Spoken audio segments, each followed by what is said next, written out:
পৃথিবীতে এমন ৫ জন জায়গার মালিক রয়েছে যারা সরকার কিংবা বিল্ডারের সামনে মাথা নত করেননি আর কোনো মূল্যে নিজেদের ঘর বিক্রি করতে রাজি হয়নি। মিস্ট্রি টিভিতে আবারও স্বাগতম। নিজের জীবনের সকল কামাই করা অর্থ দিয়ে তৈরি করা ঘর কিভাবে কেউ এক ঝটকায় বিক্রি করে দিবে, তাও আবার সেটি সরকার অথবা বিল্ডারের চাপে পড়ে। আজকে আপনাদের এমন ৫টি ঘর দেখাবো যেগুলোর মালিক নিজেদের ঘর বিক্রি না করে দেওয়ার জিদ ধরে বসে আছে। যদি সরকারের সাথে মোকাবেলা করতে হয় তারা তাতেও রাজি ছিল। চলুন শুরু করা যাক। Number ৫, Austin Springs. ওয়াশিংটন ডিসিতে অনেকগুলো বড় বড় বিল্ডিংয়ের মাঝখানে ছোট এই ঘরটি অস্টিন স্প্রিংস নামের একজন ব্যক্তির। ১৯৮০ সালে যখন স্থানটিতে বিল্ডিং তৈরির কথাবার্তা হচ্ছিল তখন অনেক জায়গার মালিক নিজের ঘর এবং জায়গা বিল্ডারদের কাছে বিক্রি করে দেয়। তবে অস্টিন স্প্রিংস নিজের ঘর বিক্রি করবে না বলে বিল্ডারদের চাপ জানিয়ে দেয়। অস্টিনের মতে তার ঘর এবং জায়গা সঠিক মূল্য দিচ্ছে না বিল্ডাররা। যখন অস্টিন তার আশা অনুযায়ী দাম পাচ্ছিল না তখন সে নিজের জায়গায় পিৎজা শপ খোলার পরিকল্পনা করে। তবে পরবর্তীতে অস্টিন ব্যাংকের ঋণের চাপে পড়ে তার এই ঘর অর্ধেক দামে বিক্রি করতে বাধ্য হয়। অস্টিন তার এই ঘরকে একজন বিল্ডারের কাছে মাত্র $7,50,000 বিক্রি করে দেয়, যেখানে সে $15 লাখ আশা করেছিল। Number ৪, young. প্রথমে দেখে মনে হতেই পারে হয়তো এখানে কোনো দুর্যোগ আঁচড়ে পড়েছে। তবে এই ৩ তলা বাড়ির মালিক ইয়াং এটিকে বিক্রি না করার জেদ ধরে বসেছিল। চায়নার ক্রমবর্ধমান জনসংখ্যার চাপ যে স্থানটিতে ছিল সেখানে ইয়াংয়ের এই ঘরটি অবস্থিত ছিল। সেখানে চায়না সরকার একটি হাইটেক ইন্ডাস্ট্রিয়াল পার্ক বানাতে চাইছিল। ইয়াংয়ের প্রতিবেশীরা তাদের নিজ নিজ জায়গা বিক্রি করে দিলেও ইয়াং চাইনিজ সরকারকে আদালত পর্যন্ত নিয়ে যায়।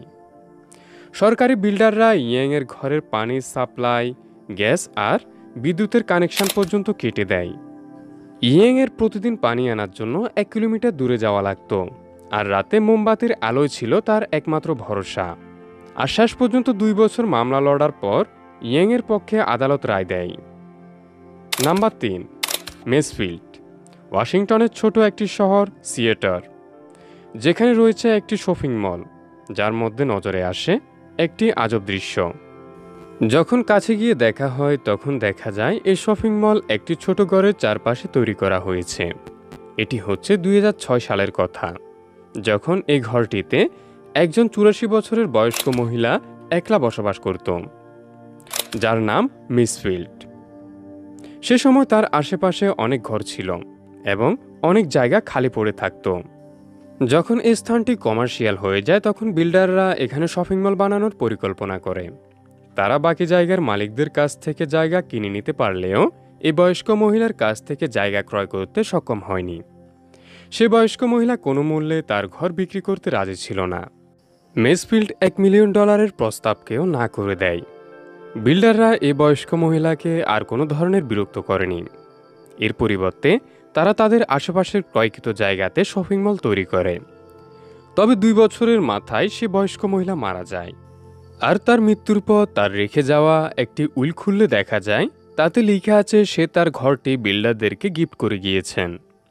বিল্ডাররা তার ঘরে কোনো ধরনের দখলদারিত্ব তো করেনি, আর করেনি সেখানে কোনো বিল্ডিং। আজও সেই ঘর বিল্ডাররা রক্ষণাবেক্ষণ করেন, কেননা এই মেসফিল্ড হাউস এত পরিমাণে জনপ্রিয় হয়ে উঠেছে যে অনেক পর্যটক সেখানে শুধুমাত্র সেই ঘরটির সাথে ছবি তুলতে যান। নাম্বার ২, লভহাউজেন। একটি বিল্ডিংয়ের ভগ্নাবশেষ নতুন রাস্তার মাঝখানে মাথা তুলে দাঁড়িয়ে আছে। এই বিল্ডিংটিতে অনেকগুলো ফ্ল্যাট রয়েছে, যার মধ্যে একটি ফ্ল্যাটে ২ জন বয়স্ক স্বামী স্ত্রী বসবাস করেন। যখন সরকার এই স্থানের উপর দিয়ে একটি রাস্তা তৈরির প্রকল্প হাতে নেয় তখন অন্যান্য সকল বাসিন্দা স্থানটি ত্যাগ করেন।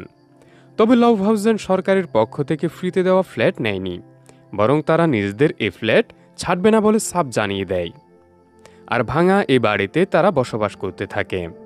আর কোনো উপায় না পেয়ে সরকার মাঝখানে এই ঘরটিকে রেখে এর ২ পাশে রাস্তা বানিয়ে ফেলে। আর সর্বশেষ হলো নাম্বার ১, জাপানের নারিগা এয়ারপোর্টের মাঝখানে একটি ফার্ম দেখা যাচ্ছে।